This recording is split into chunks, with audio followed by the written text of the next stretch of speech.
La pintura prehistórica de la península ibérica es una herencia cultural de gran importancia dentro de nuestro patrimonio artístico, pero por desgracia poco conocida en general. Hoy les invitamos a adentrarnos en las cuevas donde habitaban nuestros antepasados para saber qué pintaban los hombres en la prehistoria. La UNED ofrece el curso de formación permanente Arte en la Prehistoria, ¿qué y cómo pintaban? Hemos invitado a su director, el profesor de la Facultad de Geografía e Historia de la UNED, Martí Mas, que viene con dos profesores del curso que ya en otra ocasión nos explicaron cómo pintaban en la prehistoria. Hoy queremos saber exactamente qué pintaban.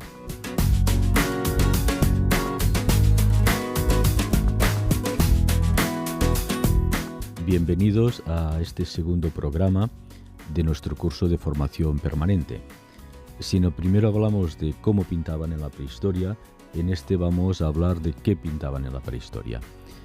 Para ello están también hoy con nosotros los doctores Rafael Maura y Mónica Solís, que, como hicieron en el anterior programa, van a explicarnos un poco todas estas cuestiones.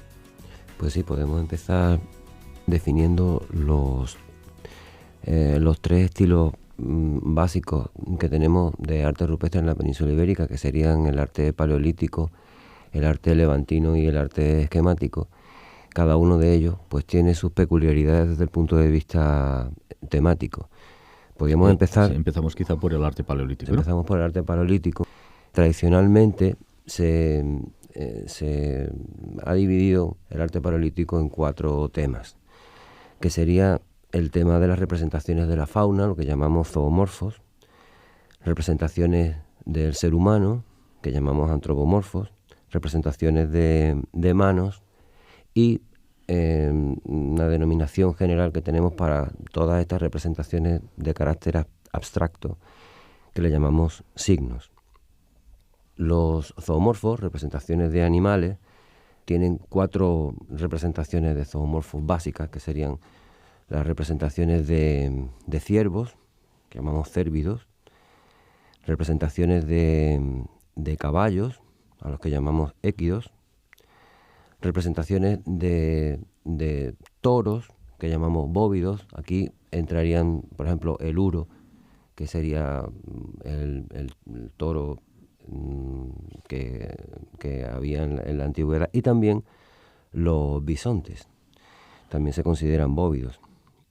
Y por último, los cápridos. Estos son los 4 animales representados con más frecuencia en el arte paleolítico. Pero también se representan otros animales, como por ejemplo pueden ser mamuts, pueden ser osos. Estos tienen están representados en menos ocasiones. Incluso hay algunos felinos y también son muy característicos, sobre todo en el sur de la península ibérica, las representaciones de peces. Hay uno muy famoso pues en la cueva de La Pileta, de un tamaño bastante considerable. También hay otras representaciones de animales, como por ejemplo las serpientes, que son muy escasas. Esta fauna no necesariamente es una fauna que representa a los animales que eran cazados.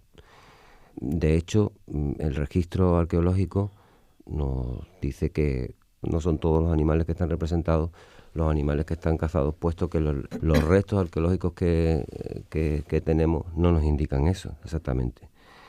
Desde mi punto de vista, los animales que están representados responden a la fauna del entorno de cada uno de los sitios donde se representan, ¿no? Por ejemplo, en el sur no encontramos mamuts, en el sur no encontramos bisontes, ¿no? Lo que encontramos en el sur son pues uros o toros, ¿no? Fundamentalmente. Por lo tanto, lo que representan más bien, parece ser, ¿no?, es la fauna del entorno propio de cada uno de los lugares donde se hace esto. Por otro lado, tenemos las representaciones de figuras humanas. En el arte paleolítico, aunque se representan figuras humanas masculinas, se hacen de una manera más caricaturesca. lo que realmente predomina son las figuras humanas femeninas, que llamamos Venus. Estas figuras se dibujan, se graban o se pintan de medio cuerpo hacia abajo. En ocasiones se representan los senos, en muy pocas ocasiones se representa la cabeza. Tienen unas nalgas prominentes, los pies casi nunca se representan, y son figuras pues tampoco muy abundantes, ¿verdad? En el sur sí tenemos algunos lugares con varias figuras de este tipo. Y por supuesto las más famosas son las de Gönsdorf en Alemania, que están pintadas, o sea, grabadas sobre plaquetas. El tercer tema del arte paleolítico serían las manos. Las manos son manos que están representadas positiva o negativamente. Las manos positivas se realizan pintándose la palma de la mano y apoyándola directamente sobre la pared. Y las negativas, pues se apoya la mano sobre la pared y se sopla o se proyecta pintura sobre esa mano, de forma que cuando se quita la mano queda la silueta de la mano representada. Y por último, lo que llamamos signos. Los signos es un cajón de sastre en el que tenemos representaciones muy variadas de carácter geométrico, pero también tenemos puntuaciones, tenemos digitaciones, tenemos barras, tenemos, en fin, una variedad impresionante de signos que generalmente complementan a las figuras zoomorfas y antropomorfas. Hay que decir que, aunque el discurso expresivo del arte paleolítico se centra en las figuras zoomorfas, los signos son la temática más abundante que hay en el arte paleolítico. Bien, pues quizá después de esta síntesis realmente compleja, el tema es muy complejo. Muy complejo, sí. Pasemos pues al arte levantino, ¿no? En cuanto al corpus iconográfico del arte levantino, nos encontramos que aparentemente puede parecer lo mismo. Tenemos, al igual que el paleolítico, los zoomorfos, antropomorfos y signos. Lo que pasa que yo creo que hay diferencias sustanciales. Por ejemplo, el arte levantino, para empezar, ya nos encontramos una fauna distinta, ¿no? Ya nos da esos animales extintos que nos aparecen en el paleolítico, aquí desaparecen, y sobre todo vamos a tener cérvidos, bóvidos, équidos fundamentalmente. Luego, evidentemente, incluso recuerdo yo alguna liebre en la zona de Nerpio, otro tipo de animales que tienen más que ver con el clima actual. Lógicamente se produce ese cambio del Pleistoceno al Holoceno y se refleja en la fauna representada. Pero sí vemos una vocación muchísimo mayor a la representación del antropomorfo. Nos aparecen muchísimos arqueros.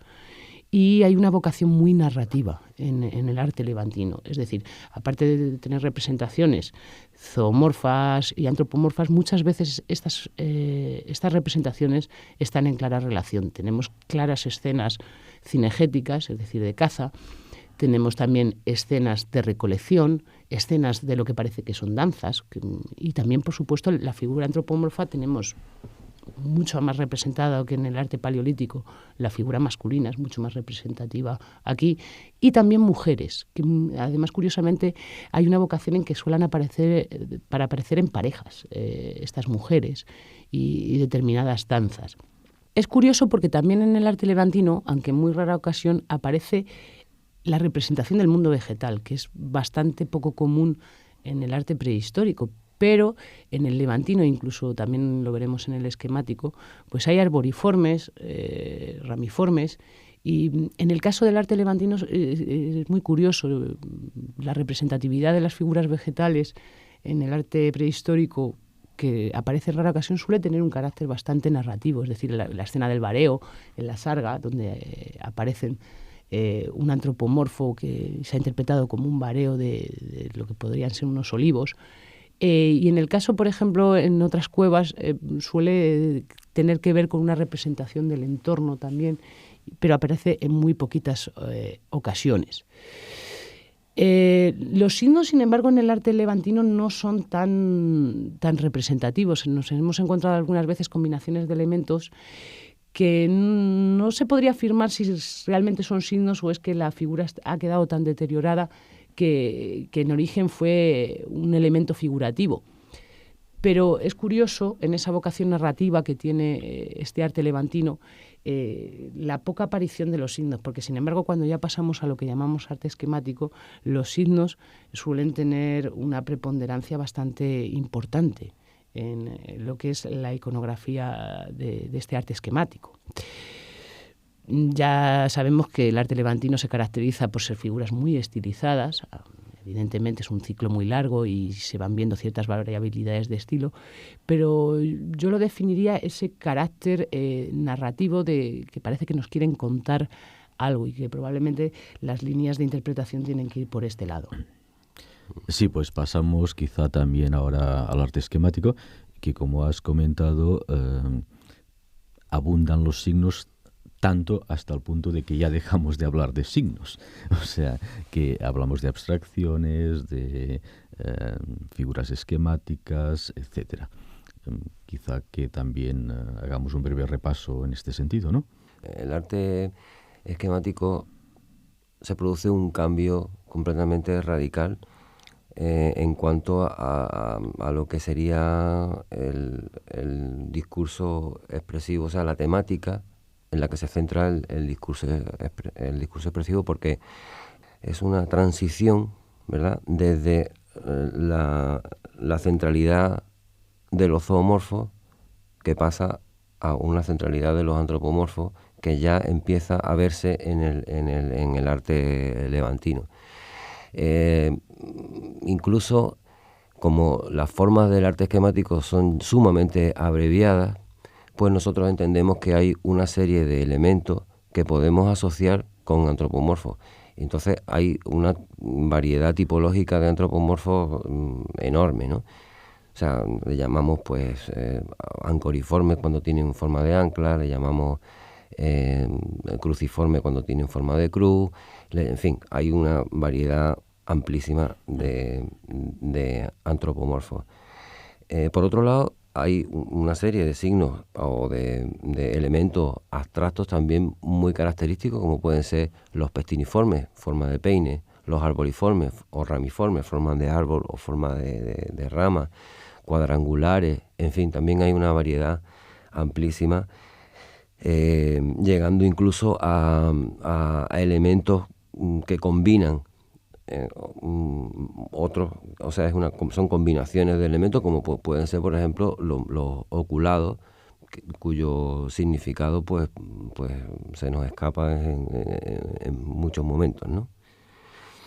Y bueno, básicamente eso es lo que tenemos en el arte esquemático. Si quieres complementar. Se incorporan unos signos que rara vez se han visto anteriormente, por ejemplo, los zizal, los soliformes, los esteliformes, que muchas veces nos hacen plantearnos la posibilidad de que el control del tiempo en este momento se vuelva algo preeminente en la iconografía. Las representaciones astrales aparecen por primera vez con claridad en el arte esquemático, algo que no ocurre en el arte paleolítico ni en el levantino, que yo sepa, ¿no?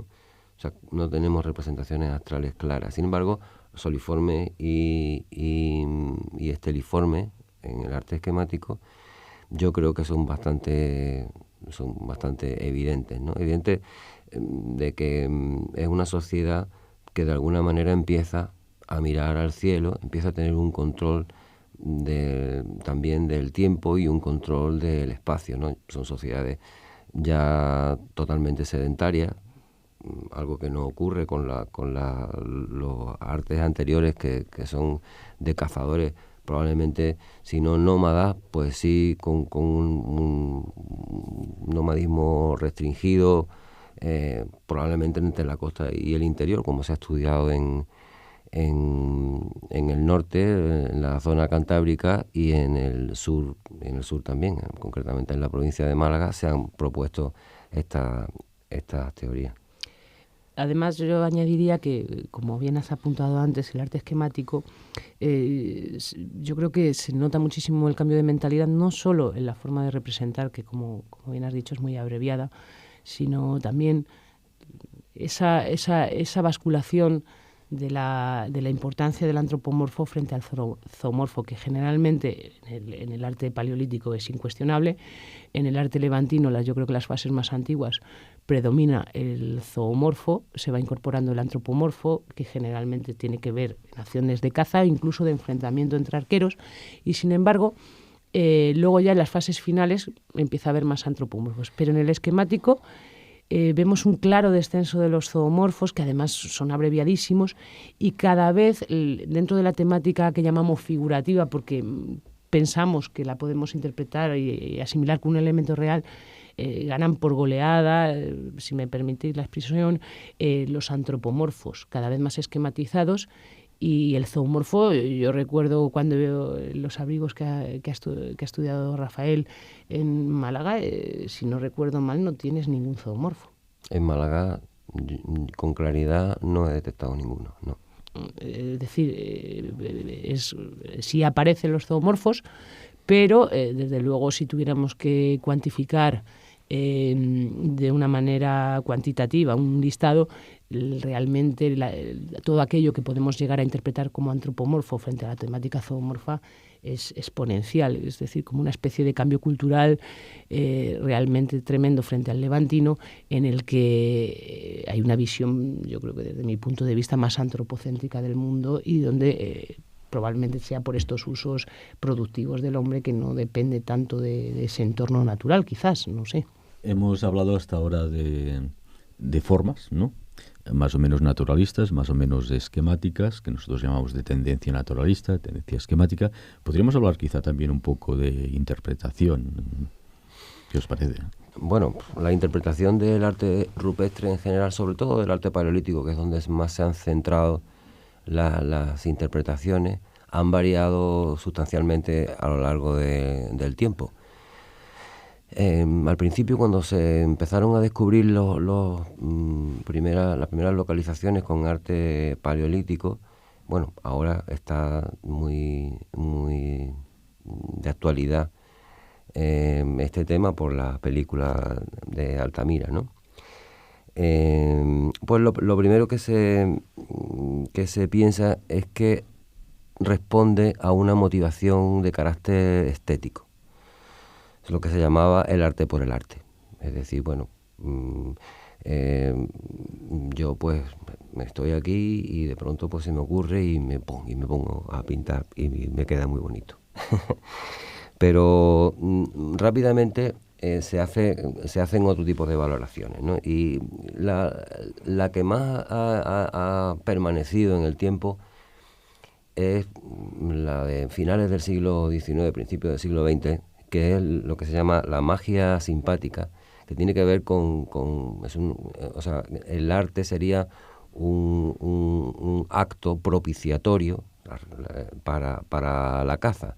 Eso es algo que ha llegado hasta nuestros días, y que, igual que el otro día hablábamos de que en los colegios se enseña que la pintura estaba hecha con sangre, también se enseña que el arte prehistórico responde a esta magia propiciatoria de la caza. Es algo que, bueno, que hoy en día pues no está del todo claro. Porque después de eso, en un momento dado, la Iglesia Católica toma cartas en el asunto, porque en la Iglesia se intenta demostrar que el ser humano es espiritual por naturaleza desde los primeros instantes de su existencia, ¿no? Entonces, la Iglesia pone a trabajar a sus mejores especialistas. Dos de ellos son muy famosos, que son el abate Henri Breil y Hugo Obermayr, que establecen criterios que apoyan esta idea, ¿no? Esta idea de que el ser humano es espiritual por naturaleza. Entonces, cuando empiezan a hablarse del arte rupestre y de los lugares con arte rupestre, pues como santuarios, sitios sagrados donde se expresa esta primitiva religiosidad. De hecho, por ejemplo, la cueva de Ardales, que es una cueva que yo conozco muy bien, pues los nombres que Braille, que es el que descubre el arte en esta cueva, le da a los distintos espacios que tiene la cueva, pues son de este tipo, ¿no? O sea, por ejemplo, en el sitio donde están la mayoría de los grabados y pinturas de la cueva, pues le llama el Calvario. Y un lugar que hay que es como una chimenea, ¿no?, por la que hay que entrar, le llama el Camarín, ¿no? O sea, intentan, digamos, arrimar el agua a su sardina. Posteriormente, ya en los años 50 y 60, pues tenemos que destacar la visión que nos propone Leroi-Gourhan con su estructuralismo, que se basa en un ordenamiento de las figuras dentro de la cueva. O sea, para Leroi-Gourhan, las figuras no están dispuestas en las cuevas al azar, sino que tienen un orden, ¿no? Y entonces, a través de métodos estadísticos, Leroi-Gourhan pues nos hace una serie de referencias a este ordenamiento, en el que no voy a incidir ahora, pero bueno, Leroi-Gourhan es un sabio, es un señor que escribe sobre absolutamente todas las cuestiones del arte paleolítico, y es muy interesante. Él propone en un momento dado una visión sexual, ¿no?, masculino y femenino, animales masculinos, animales femeninos, signos masculinos, signos femeninos, pero él mismo al final de su carrera descarta esta idea porque le parece hasta cierto punto simplista.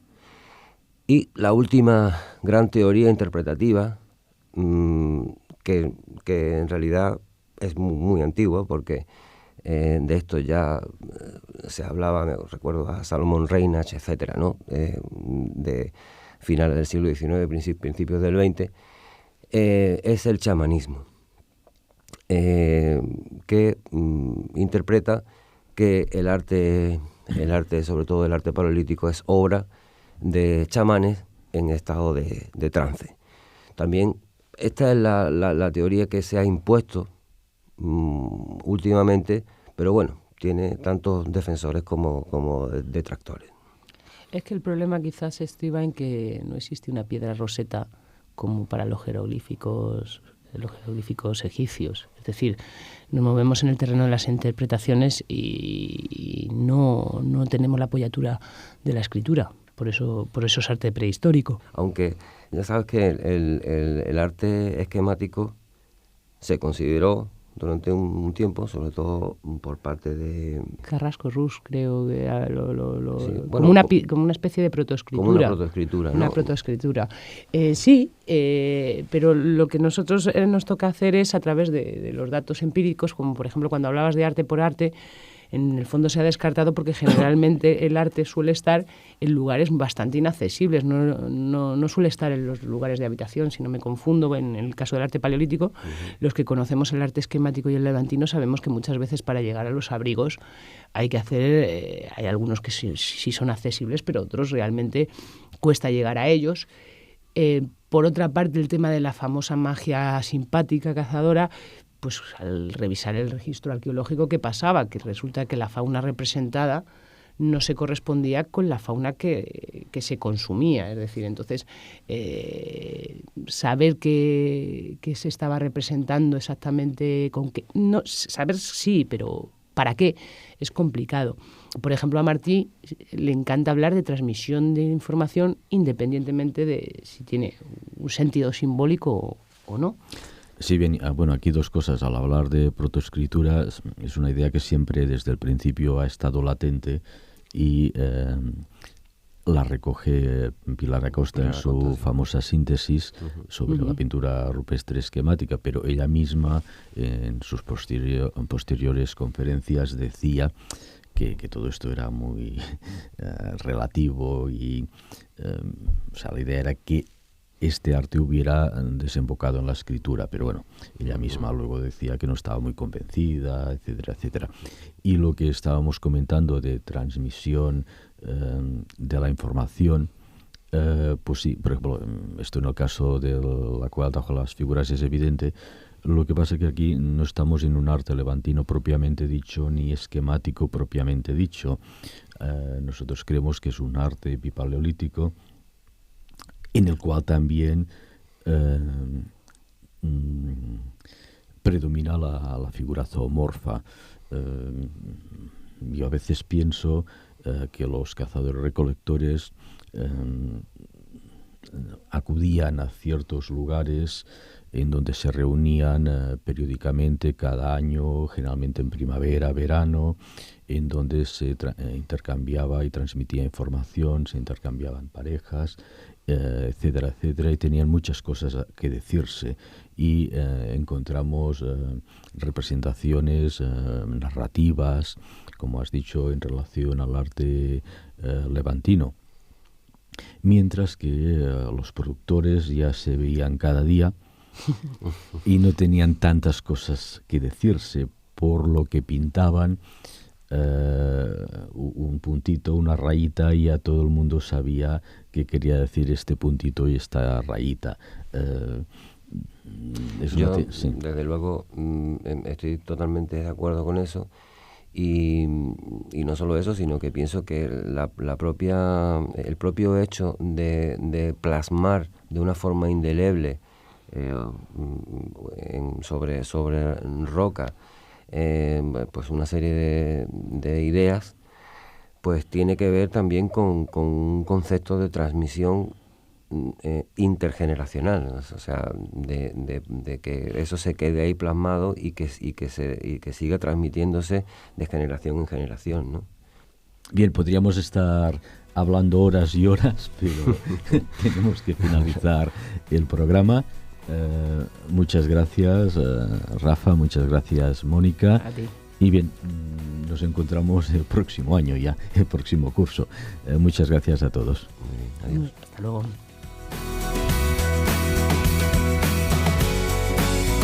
Así despedimos al profesor Martí Mas, del Departamento de Prehistoria de la Facultad de Geografía e Historia de la UNED y director del curso de formación permanente Arte en la Prehistoria, qué y cómo pintaban. También damos las gracias a los dos profesores del equipo docente que nos han acompañado, Rafael Maura y Mónica Solís. Muchas gracias a los tres y hasta una próxima ocasión.